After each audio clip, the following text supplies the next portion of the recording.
Oh, g'day. It's Stephen Page from Page Proven Family and Fertility Lawyers, and you're watching and listening to the Australian Family and Fertility Law podcast. Black Friday is normally a day of doom and gloom, but for once, Black Friday has been a day of good luck, particularly for children born through surrogacy overseas. Because what happened on Black Friday, 13 December 2024, was that the Family Law Regulations 1984, which are Commonwealth regulations, ended, and they were replaced by the Family Law Regulations 2024, at which point you're welcome to stifle a yawn. That's the immediate reaction. So what? What change did that make? Well, it's actually made a significant change in the lives of these children and their parents. Their parentage has now been recognised. And it's occurred by an obscure provision, but very helpful. There's a provision in the Family Law Act called Section 69 R, and what it does is to presume that someone is a parent if they're named on the birth certificate.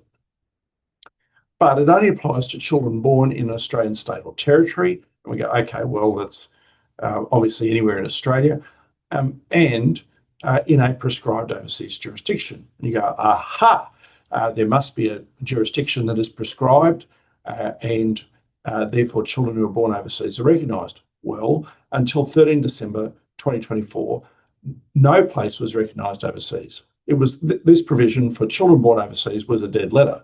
You go look at it and you go, okay, there must be some overseas jurisdiction that's prescribed. None were prescribed.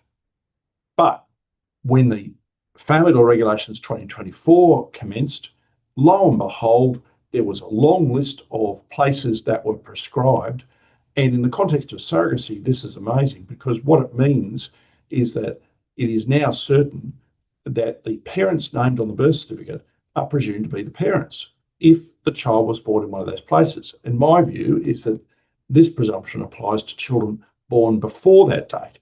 But from 13 December, of course, these people who are named on the birth certificate are their parents. Now, it's not everywhere, but it's a great leap forward, in my view. And what places are named? And I'm just going to go through the list. These are places that Australians have done surrogacy, and some are some of our most significant surrogacy destinations, either current or in the past. Brazil, Canada, everywhere except Quebec. Now, I've had clients go to 8 Canadian provinces, from west to east: British Columbia, Alberta, Saskatchewan, Manitoba, Ontario, New Brunswick, Nova Scotia, and Newfoundland and Labrador. I think I've got all of them. And they're all included. No Australians have ever gone to, as far as I know, gone to Quebec for surrogacy. The next one is Colombia, which is a significant surrogacy destination. Denmark, Greece, we've had a few Australians go there in the past. Guatemala, India, certainly in the past, many Australians have undertaken surrogacy in India, and most recently, a number of overseas citizens of India who are Australian citizens have undertaken surrogacy in India. Ireland, and now Ireland is only just now regulated for surrogacy to occur.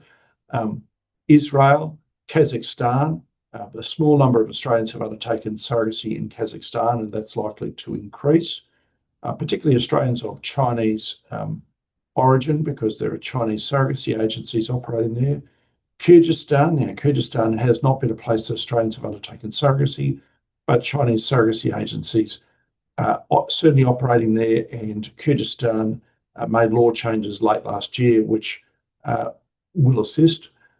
Mexico, Australians have been undertaking surrogacy in Mexico since 2014. I've had clients go to Mexico for surrogacy since 2014. In the last couple of years, many more Australians have undertaken surrogacy in Mexico that have done so before. New Zealand, South Africa, Sri Lanka, Ukraine, and we've had many Australians over the years undertake surrogacy in Ukraine, but not surprisingly, not so many since the invasion in February 22. United Kingdom, and finally the United States of America. So this is a significant change. By this change, the parents named on the birth certificate are automatically presumed to be the parents. And so any question about whether they're parents, just look at the birth certificate, go to the regulation. So it's an obscure regulation, I admit, but very helpful.